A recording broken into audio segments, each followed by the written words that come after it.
అందరికీ నమస్కారం. సీటెట్కు ఎలా సన్నద్ధం అవ్వాలి, దాని వివరాలు ఏంటి చూద్దాం. సెంట్రల్ టీచర్ ఎలిజిబిలిటీ టెస్ట్ సీటెట్గా మనకు అందరికీ తెలుసు. ఇది ఉపాధ్యాయ అర్హత పరీక్ష గుర్తింపు. దీనికి బీఈడి డిఈడి ఉత్తీర్ణులు అందులో అర్హత సాధిస్తే కేంద్ర ప్రభుత్వ పరిధిలోని పాఠశాలలు, సిబిఎస్ఈ అనుబంధ స్కూల్స్, ఎన్సిఈటి గుర్తింపు ఉన్న పాఠశాలల్లో ఉపాధ్యాయ ఉద్యోగాలకు పోటీపడే అవకాశం దీనివల్ల లభిస్తుంది. సీటెట్ నిర్వాహక సంస్థ సిబిఎస్ఈ తాజాగా సీటెట్ జూలై 2024 నోటిఫికేషన్ విడుదల చేసింది. ఇందులో పరీక్షా తేదీని సైతం కంప్లీట్గా మనకి ఇవ్వడం జరిగింది. ఇందులో వివరాలకు వెళ్తే మనకి పరీక్ష విధానం ఏంటి, సిలబస్లోని అంశాలు ఏంటి, ప్రిపరేషన్పై మనం ఎలా ఫోకస్ చేయాలి అనేది చూద్దాం. ఫస్ట్ చూసుకుంటే సీటెట్ జూలై 24 నోటిఫికేషన్ విడుదలైంది. జాతీయ స్థాయిలో జూలై 7న సీటెట్ నిర్వహణ జరుగుతుంది. ఇందులో పేపర్ 1, పేపర్ 2 రెండు నిర్వహిస్తారు. సీటెట్ స్కోర్కి శాశ్వతంగా గుర్తింపు ఉంటుంది.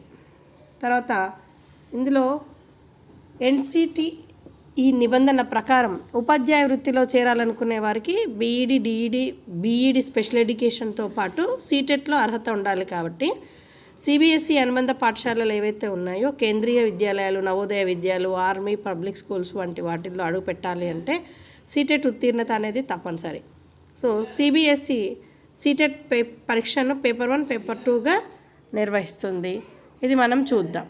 అర్హతలు ఏంటి అంటే ఆయా పేపర్కి అనుసరించి బీఈడి డిఈడి స్పెషల్ ఎడ్యుకేషన్లో కనీసం 50% మార్కులతో ఉత్తీర్ణత ఉండాలి. పేపర్ 1 చూస్తే పాఠశాలల్లో 1 నుంచి 5వ తరగతి వరకు బోధించాలనుకునే వారికి పేపర్ 1 హాజరు కావాల్సి ఉంటుంది. 6 నుంచి 8వ తరగతి వరకు టీచింగ్ కొరకైతే పేపర్ 2 ఉత్తీర్ణత సాధించాల్సింది ఉంటుంది. సో 2 స్థాయిల్లోనూ బోధించాలనుకునే వారికి 2 పేపర్లు హాజరై ఉత్తీర్ణత సాధించాలి.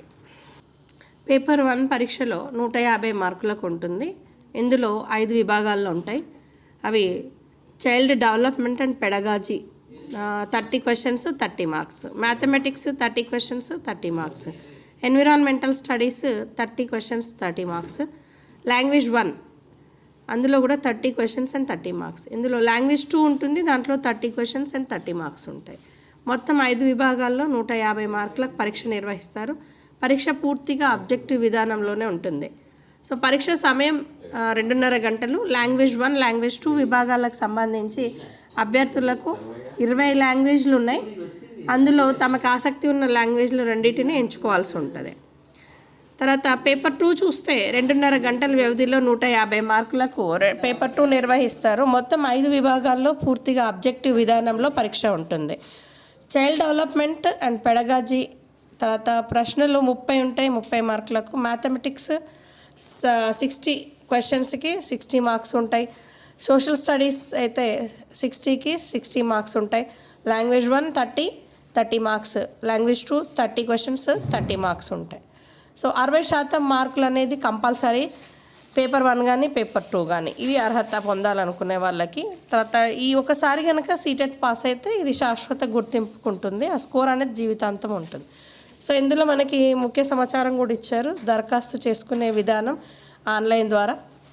తేదీ మనకి ఏప్రిల్ 2 నుంచి స్టార్ట్ అవుతుంది.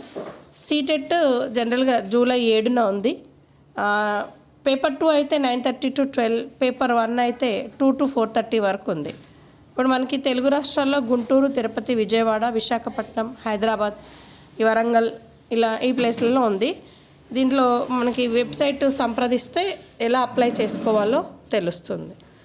ఇందులో మంచి స్కోర్ సాధించాలి అంటే జనరల్గా ఎలా ప్రిపేర్ అవ్వాలి సో బోధన అభ్యసనానికి సంబంధించి ఎడ్యుకేషనల్ సైకాలజీ మీద ప్రాథమిక స్థాయిలో ప్రశ్నలు ఉంటాయి. కాబట్టి అభ్యర్థులు ప్రధానంగా చైల్డ్ సైకాలజీకి సంబంధించిన వాటి మీద ఎక్కువ మనకి అది physical development, mentally, social and emotional development అంశాలను బాగా చదవాలి. శిశువు ప్రవర్తనలో మార్పుకి సంబంధించిన అభ్యసన బదలాయింపు అంశాలను బాగా చదవాలి. సైకాలజీ అంశాలను చదివేటప్పుడు కీలక భావనలు, సాంకేతిక పదాలు, సిద్ధాంతాలు, సూత్రాలు, ప్రతిపాదించిన శాస్త్రవేత్తలు ఎవరు, ఆ గ్రంథాలు ఏంటి తదితర విషయాలను విశ్లేషణాత్మకంగా చదవాలి. ఇక్కడ పెడగాజీ అంటే బోధనా శాస్త్రం. ఇందులో సహిత విద్య, శిశువు విద్య, ప్రణాళిక, బోధనా పద్ధతులు, మూల్యాంకనం, నాయకత్వం, గైడెన్స్, కౌన్సిలింగ్ గురించి అధ్యయనం చేయాలి. ఎడ్యుకేషన్కి సంబంధించిన చట్టాలపై పూర్తి అవగాహన పొందాలి. పెడగాజీలో భావనలు, సిద్ధాంతాలు, నిబంధనలను విశ్లేషిస్తూ అధ్యయనం చేస్తూనే ఏ కోణంలో ప్రశ్న అడిగినా సమాధానం ఇచ్చే సన్నద్ధత లభిస్తుంది. దీని కొరకు మనకి యూట్యూబ్లో ఛానల్స్ ఉన్నాయి. దాంట్లో ఓన్లీ క్వశ్చన్స్ మాత్రమే ఉంటాయి. ఆ క్వశ్చన్స్ని కూడా బాగా ప్రిపేర్ అవ్వచ్చు. లాంగ్వేజ్ చూసుకుంటే అభ్యర్థులు ఏదైతే బోధన మనం చేయాలనుకుంటున్నామో, బోధించాలనుకునే భాష లాంగ్వేజ్ 1 కింద తీసుకోవాలి. లాంగ్వేజ్ నైపుణ్యాన్ని పేపర్ 2 కూడా ఈ 2 విభాగాలకు సంబంధించి స్కూల్ స్థాయిలో సబ్జెక్టు పుస్తకాలను పూర్తిగా చదువుకోవాలి. లాంగ్వేజ్ 2 సంబంధించి ఎక్కువ అభ్యర్థులు ఇంగ్లీష్ని ఎంచుకుంటారు కాబట్టి ఇంగ్లీష్లో parts of speech, articles, direct and indirect speech, degree of comparison, vocabulary ఇలా అన్ని విధాల ఒక అంశాలపైన పట్టు సాధించుకోవాలి. ఒకవేళ సామాజిక పుస్తకాన్ని ప్రామాణికంగా ఏదైనా పుస్తకాన్ని ఎంచుకుంటే దాంతో సిద్ధం కావాలి. పెడగాజీకి సంబంధించి teaching methods, approaches, techniques, language skills, English ఈ నేపథ్యం మీద ప్రశ్నలు వస్తాయి. తర్వాత మ్యాథ్స్ చూసుకుంటే ఈ సబ్జెక్టుకి పేపర్ 1లో 1 నుంచి 5వ తరగతి స్థాయిలో, పేపర్ 2 అయితే 6 నుంచి 8వ తరగతి స్థాయిలో కాన్సెప్ట్ల పైన ప్రశ్నలు ఎక్కువ ఉంటాయి కాబట్టి ప్రశ్నల క్లిష్టతను బట్టి ఇంటర్ స్థాయిలో ప్రిపేర్ అవ్వాల్సి ఉంటుంది. సో ఎన్విరాన్మెంటల్ స్టడీస్ అయితే ఇందులో బాటనీ బేసిక్ అంశాలతో పాటు పర్యావరణము, సైన్స్, డైలీ లైఫ్ వంటి అంశాలపైన దృష్టి సారిస్తారు. ఇంకా సైన్స్, మామూలు సైన్స్ తీసుకుంటే ఈ విభాగంలో 3 నుంచి 8వ తరగతి వరకు పుస్తకాలు చూసుకోవాలి. పేపర్ 2 అయితే ప్రత్యేకంగా 6 నుంచి 10వ తరగతి వరకు పుస్తకాలను చదవాలి. గత సీటెట్లో ఎలాంటి క్వశ్చన్స్ వచ్చాయో వాటన్నింటినీ కూడా ఒకసారి మనం మళ్ళీ చూసుకోవాలి. బేసిక్స్, అప్లికేషన్ ఓరియంటెడ్ క్వశ్చన్స్ని బాగా చదువుకోవాలి. సోషల్ స్టడీస్ కూడా 6 నుంచి 8వ తరగతి వరకు పాఠ్యపుస్తకాలను క్షుణ్ణంగా చదవాలి. భూగోళ శాస్త్రంలో ఒక ప్రాంతం నుంచి చదువుతున్నప్పుడు ప్రాంతానికి సంబంధించిన అన్ని అంశాలను చదవాలి. సో వాతావరణ భౌగోళిక పరిస్థితులు, నదులు వంటి వాటిపై అవగాహన పెంచుకొని అదేవిధంగా సివిక్స్, ఎకనామిక్స్ అంశాలను కూడా సమకాలీన అంశాలతో అప్డేట్ చేసుకుంటూ చదవాలి. సో దీంతోపాటు ప్రీవియస్ క్వశ్చన్ పేపర్స్ మనకి సీటెట్ అవైలబుల్లో ఉంటాయి యూట్యూబ్లో. సో ప్రీవియస్ క్వశ్చన్స్కి ఆన్సర్ విత్ అనాలిసిస్ ఇస్తారు కాబట్టి ఆ వీడియోలు ఎక్కువగా చూడడం వల్ల మనకి అవగాహన ఉంటుంది. తర్వాత ఎక్కువ క్వశ్చన్స్ ప్రాక్టీస్ చేయడం వల్ల కూడా ఈజీగా స్కోర్ పెంచుకోవచ్చు. సో దీనికి సంబంధించిన సీటెట్ వివరాలన్నీ నాకు తెలిసినంత వరకు చెప్పాను.